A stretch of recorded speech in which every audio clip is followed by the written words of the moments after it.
नमस्कार, him guardian में आपका स्वागत है। आज डीजीपी हिमाचल ने हिमाचल की जनता को संबोधित करते हुए कहा है कि अब से मास्क पहनना अति अनिवार्य कर दिया है। अगर कोई व्यक्ति घर से बिना मास्क पहने निकलता है तो उस पर उचित कार्रवाई की जाएगी। उन्होंने अमेरिका का एग्जाम्पल दिया कि वहाँ पर 12,000 लोगों की मौत होने के बाद मास्क कंपलसरी किए थे और हम ऐसा नहीं करेंगे। हम समय से मास्क कंपलसरी कर रहे हैं ताकि आने वाले समय में इस तरह की कोई भी भयंकर बीमारी ना फैल सके। उन्होंने आगे ये भी कहा कि अगर कोई काला बाजारी, ड्रग्स माफिया, ब्लैक मार्केटिंग की सूचना देता है तो उस पर उचित कार्रवाई की जाएगी और ये नंबर आपको इन पुलिस वेबसाइट पर मिल जाएंगे या आप इन्हें इनके नंबरों पर कॉल कर सकते हैं। इस वक्त हिमाचल प्रदेश में कोरोना वायरस के केसेस में थोड़ा सा इम्प्रूवमेंट आई है। पिछले 2 दिन से हमारे पास कोई भी पॉजिटिव केसेस नहीं आए। इस वक्त 23 केसेस अस्पताल में उपचाराधीन हैं और कुल मिला के 39 केसेस हुए हैं। लॉकडाउन के नॉर्म्स के मुताबिक इंटर डिस्ट्रिक्ट और इंटर स्टेट मूवमेंट नहीं होगी। तो माइग्रेंट लेबरर्स का मूवमेंट तब होगी अगर वे काम में लौटना चाहते हैं। एक 2 व्हीलर में सिर्फ एक ही व्यक्ति जा सकता है और एक 4 व्हीलर में प्राइवेट गाड़ी में आगे एक आदमी और पीछे एक बैठ सकते हैं। इन नियमों का पालना करना हमारे लिए जरूरी है और मास्क पहनना अनिवार्य है। देश में इस वक्त 18,000 से ऊपर केसेस हुए और 590 डेथ हुए। मास्क पहनने से आपका ड्रॉपलेट्स आपके अंदर ही रहेगा मास्क के, और इसी तरह जो दूसरों के ड्रॉपलेट्स भी उनके मास्क के अंदर ही रहेगा। इसलिए कम्युनिटी ट्रांसमिशन का संभावना कम होगी। न्यूयॉर्क में 2.5 लाख केस और 19,000 लोगों की मृत्यु होने के उपरांत मास्क कंपलसरी किया गया है। इसलिए क्यों ना हम अभी से प्रिकॉशन ले लें और इसको पहने। और पब्लिक प्लेसेस में मास्क ना पहनने पर उचित कार्रवाई की जाएगी और अगर मास्क को सही ढंग से नहीं पहने तब भी पुलिस उचित कार्रवाई करेगी। इसको पालना करना हम सबका फर्ज है। एयर कंडीशनर को अवॉइड करना चाहिए क्योंकि इससे वायरस फैलने का संभावना है। हवा के सामने नहीं बैठना चाहिए और कमरे में अगर इस्तेमाल करना अनिवार्य है तो सफिशिएंट वेंटिलेशन रखना चाहिए। हमारा जो हेल्पलाइन नंबर है 112 नंबर, और इसमें डायल करके एक नंबर दबाने से कंट्रोल रूम कनेक्ट हो जाता है। आपकी कोई भी समस्या अगर होर्डिंग के बारे में, ब्लैक मार्केटिंग के बारे में हो या अन्य शिकायत हो, आप पुलिस को सूचना दे सकते हैं और ये 24 घंटा इसका सर्विस चला हुआ है। आपको मदद करने के लिए हम हमेशा आगे आएंगे।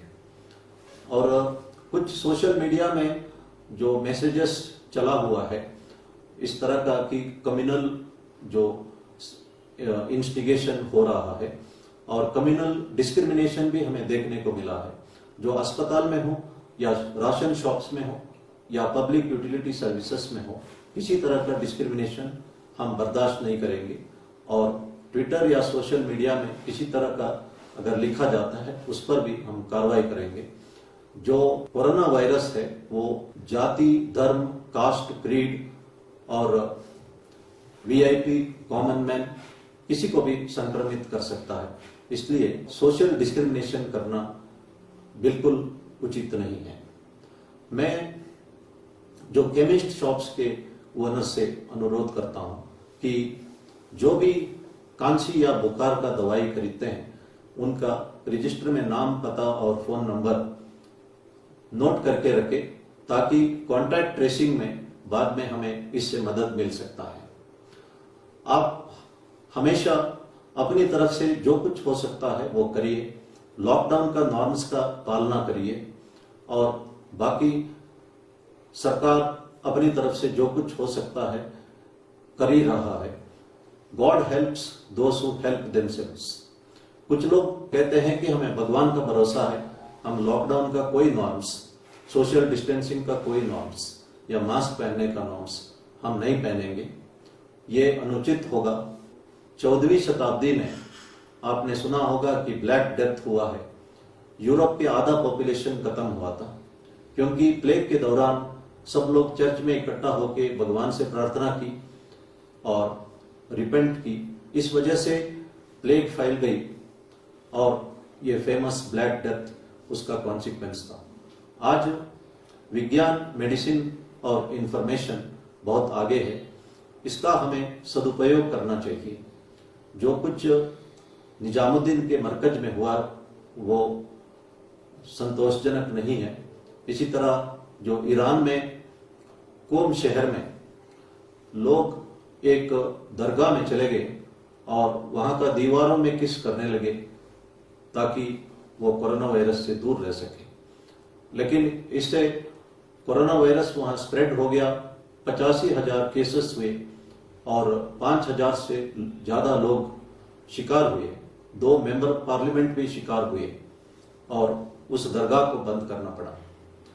इसलिए हमारे को जो कहा गया है उसका पालना करें। एक छोटी सी कहानी मैं कहना चाहता हूं कि एक गांव में फ्लड आता है और सरकार ने आदेश दिया गांव खाली करने का। एक घर में 3 लोग बैठे रहे। जब पानी लेवल बढ़ गया, सरकार ने बोट भेजा। उनमें से 2 लोग बोट में बैठ गए। एक आदमी ने कहा कि मुझे भगवान पर पूर्ण भरोसा है और मैं बोट पे नहीं बैठूंगा। और पानी लेवल बढ़ गया। जब वो छत पे खड़ा हो गया तो सरकार ने हेलीकॉप्टर भेजा।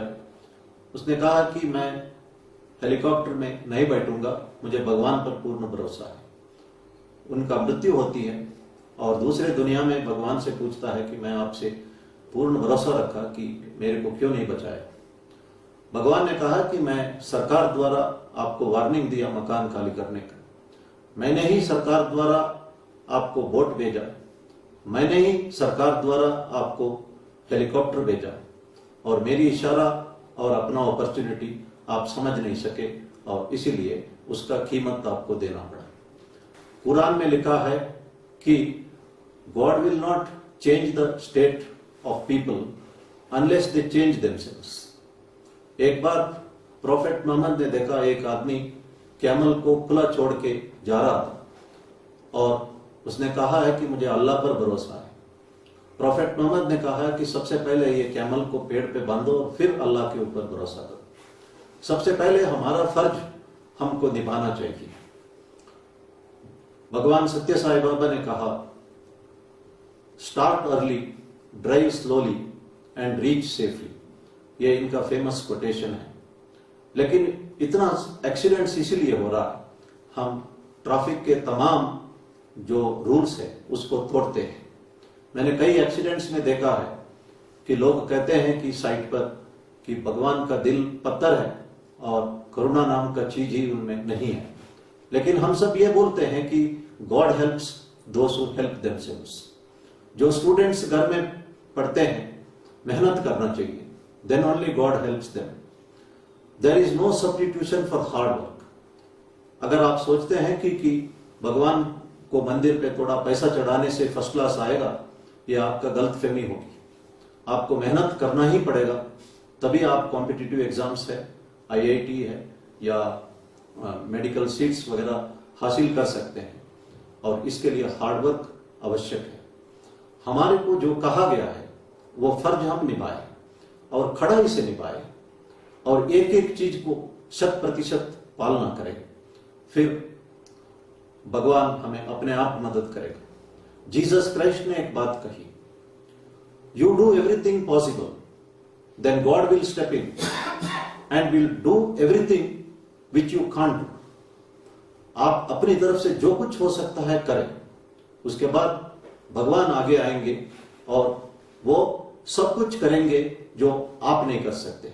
इसलिए हम हर एक नॉर्म्स जो हमको कहा गया कड़ाई से इसका पालना करें और बाकी भगवान के ऊपर छोड़ दें। मैं ये बिब्लिकल मैसेज दोबारा कहना चाहता हूं, you do everything that is possible, then God will step in and will do everything which you can't do. धन्यवाद। जय हिंद।